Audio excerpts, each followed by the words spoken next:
Hello friends, my name is SagarMore and today in this video we are going to learn HTML comments, colors and CSS. So let's start with the comments chapter first. The comment in HTML is something which you apply in your code which cannot be seen in your output. This is used to comment out something which you don't want to show to the user. The comment tag is a simple tag which you can use along with your text, code or anything to hide that from the audience. Let's start with the example how comment tag works. It is basically a less than bracket and exclamation mark with followed by double hyphens, and whatever you write inside that becomes your comment, but make sure you complete that or close that comment with the help of hyphen 2 times and then greater than symbol. Let me show you the example of comment. Okay, so here as you can see on my screen, the comment is written. The text write your comment here is written inside the comment, and the comment is written with the help of less than and greater than symbol. Inside that the comment is started with exclamation mark and double hyphens and ending with double hyphens and greater than. So this is the way or syntax to write the comment in HTML. With the help of this particular tag, you can hide any element or text from the user. Here the code is written for the comment and you don't see this is a comment text in the output, but you see this is a paragraph text in the output because it is in the paragraph tag.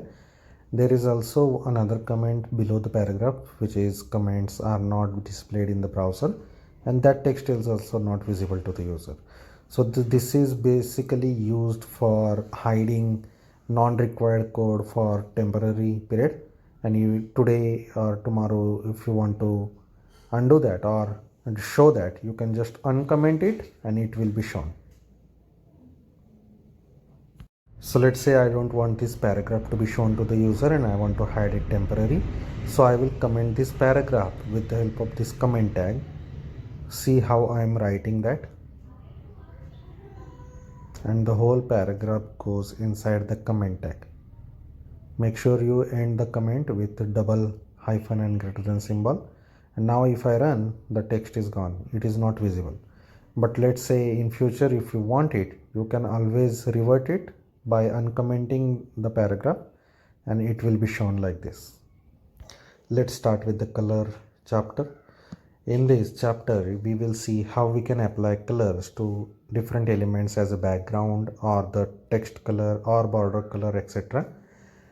You can see on my screen there are few color names and we can use that for our color property. However, not all the color shades have names, and that's why there are other types to apply the colors like RGB or hexadecimal that we will see in this chapter. Currently, the color name is getting applied to these boxes because these names are available.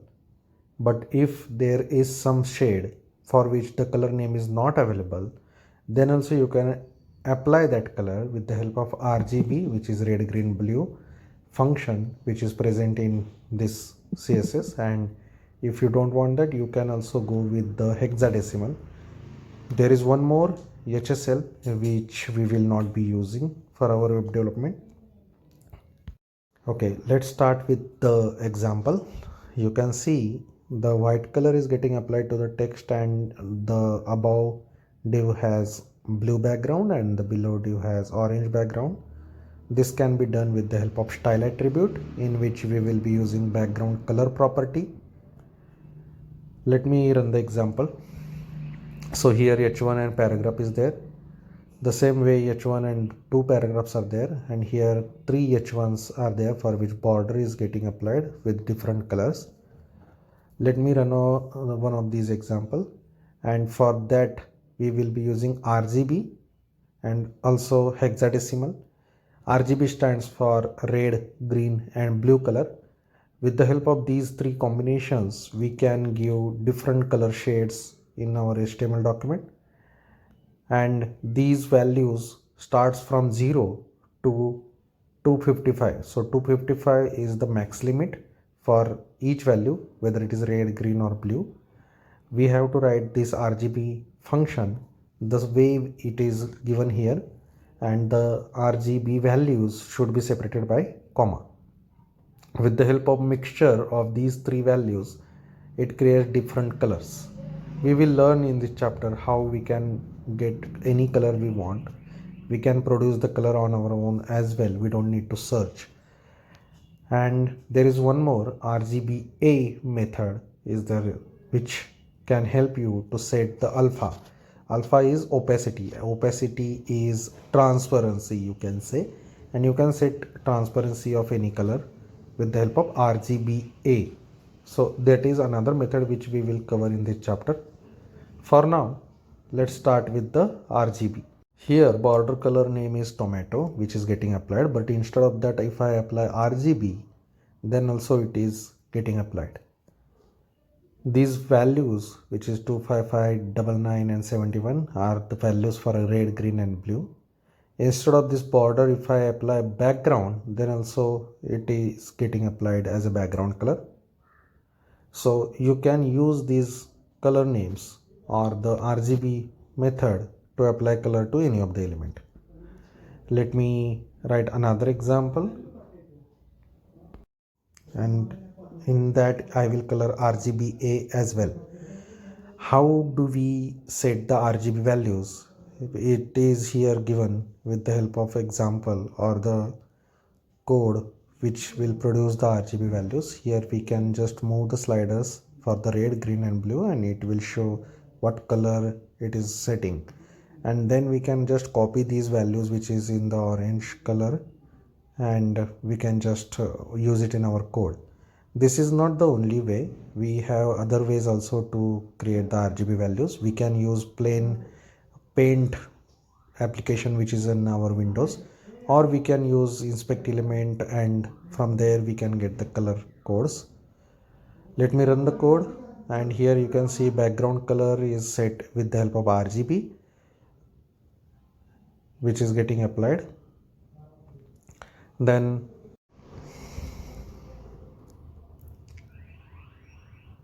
let's see how hexadecimal works. Hexadecimal color can be applied with the help of 6-digit code followed by hash symbol, and that we can use it in our code to apply any color we want. These codes can be produced with the help of inspect element or our code editor or our paint, or you can get it from the internet as well. There is one more HSL method which we will not cover because we don't use that much in our web development. Let me first cover RGBA method. So in RGBA method, the A stands for alpha, and alpha is nothing but the opacity, which is also, you can say, transparency of the color. We can use these whenever we want a transparency to the color, and if we don't want the transparency, we can always go with the RGB method instead of RGBA method. So this alpha value, which is the last value after red, green and blue, we have to set it from 0 to 1, and that is the maximum limit. 0 stands for totally transparent color, 1 stands for non-transparent, and in between you can use 0.1, 2, 3, 4, like 0.5, 6, 0.9 till 1, but not more than 1, not less than 0. In the floating point value, you can also use from 0 to 1, like 0.67 as I said, and we can achieve this. Like here it is 0, so it is totally transparent. In the second example here it is 0.2, so it is somewhat transparent, more transparent than others like this one, like 0.4, 0.6, 0.8, and this is totally 1, which is default value, which is not transparent. And this way we can give RGBA function whenever we want the transparency. Now let's cover the hexadecimal code values. Hexadecimal code starts with hash and followed by 6 digits. We can also generate that with the help of this example. Let me show you how to use that in one of the code. By the way, with this website is also having this color picker, which you can just choose to pick one of the shade, and that will give you the hexadecimal, RGB and other color values as well. So as you can see, RGB, hexadecimal and HSL values are also given. So you can use hexadecimal if you don't want the transparency. If you want the transparency, you can use RGBA, or if you want to go with RGB only, then also it is possible. So let me run one of the example in our own Paint application to show you how you can just generate the hexadecimal or RGB colors. So you can just go to edit colors, and from here you choose any color you want, any shade you can set, and at the right hand side if you look at it, it is giving you RGB values and it also gives you hexadecimal values here. So if you want to copy from here, you can do so.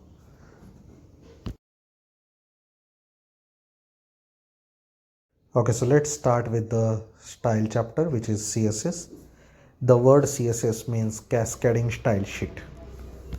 The word cascading means the effect which applies one by one in order.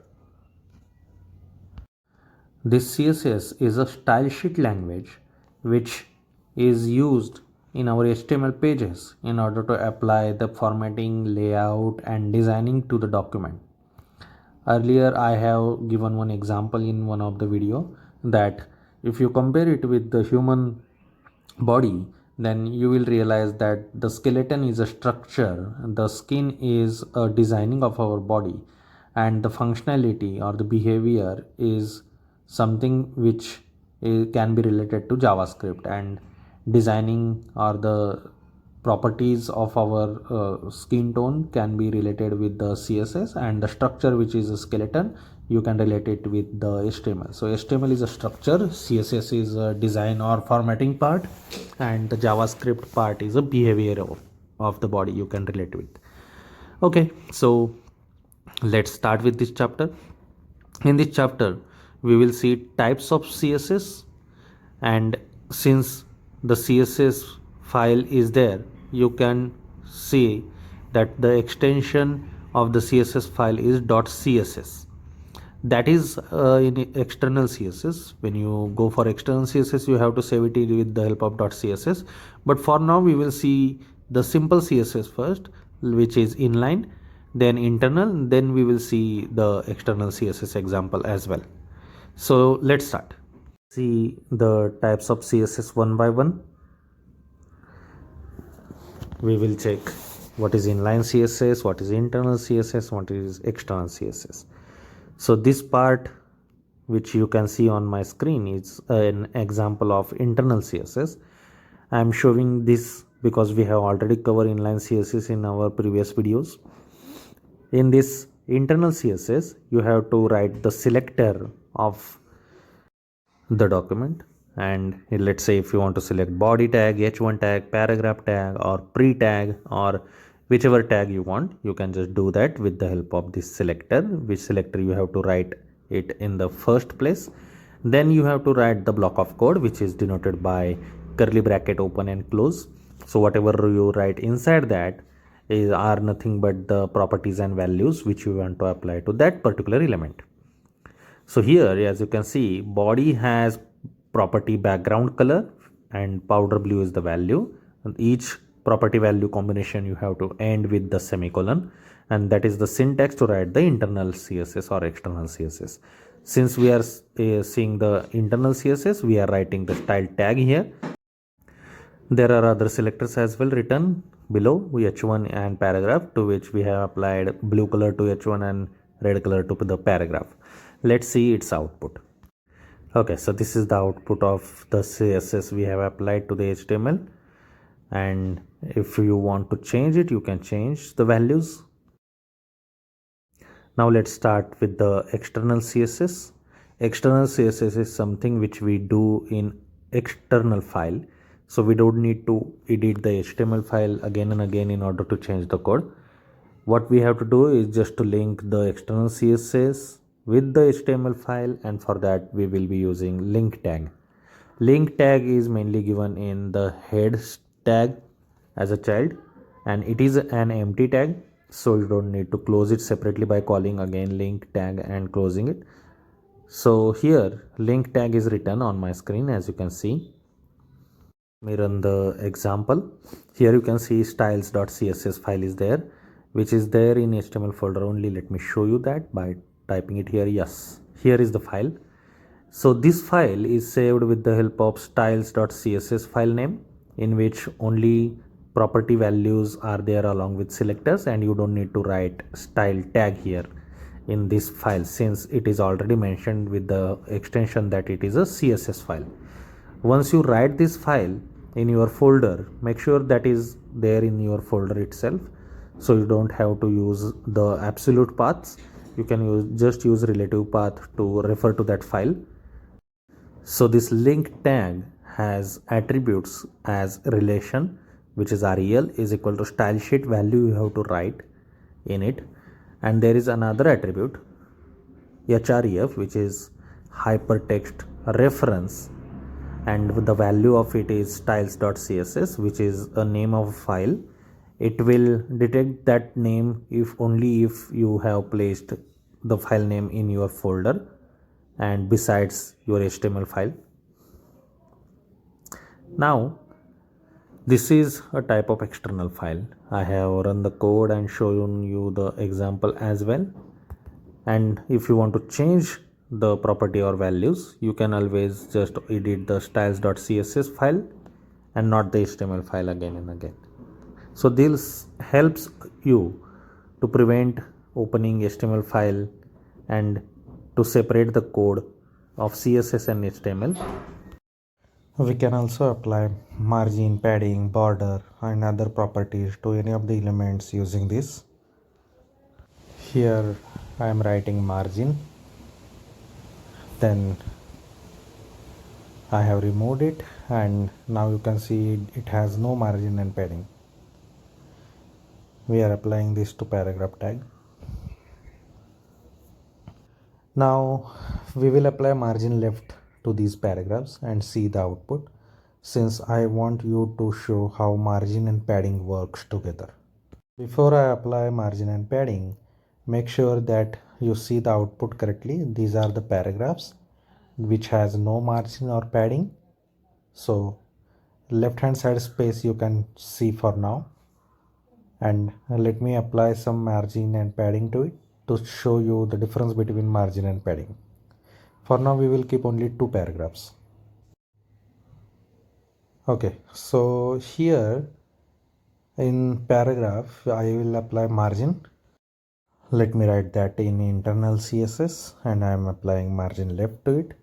You can see all the paragraphs has margin left 100 pixels applied, and the margin means the round space, and we are applying left hand side space to 100 pixel with the help of margin property.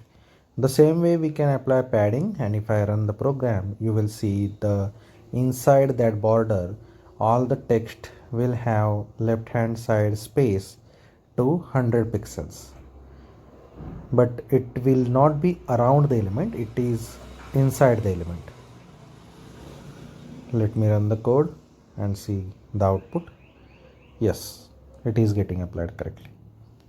If you just want to apply a space, you can use and nbsp semicolon HTML entity, but it is not recommended.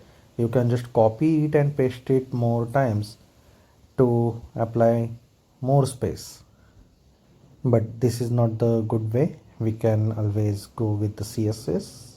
We can apply padding, margin, and these will help us to create the space.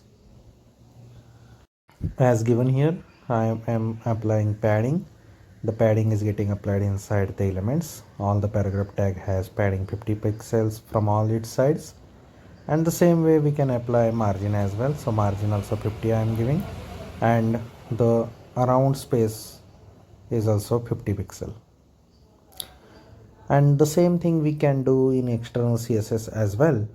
We just have to link the CSS, and here you can see the absolute path is given since it is external CSS and it is not in our hand, so we are giving absolute path. But whenever we have CSS with us in our folder, we have to give relative path and not the absolute path. And that is also getting applied, as you can see. And this is the one with relative path. It says in our folder HTML folder is also there, inside which styles.css is present. If you don't want this HTML folder, you can just keep your style.css besides your HTML file and just give the name here as given here, and it will work.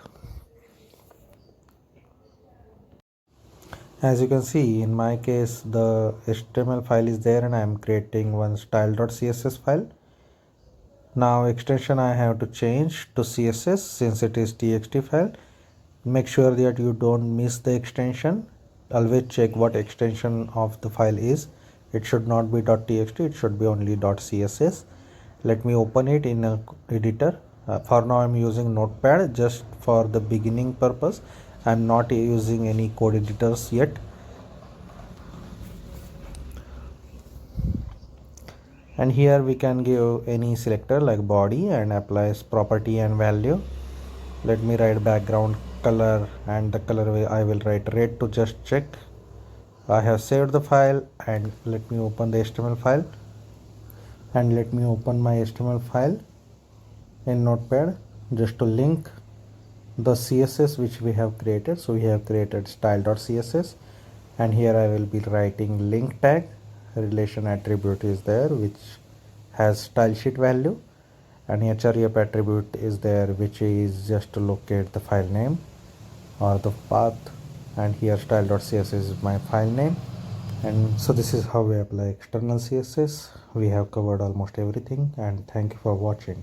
Please like, share and subscribe.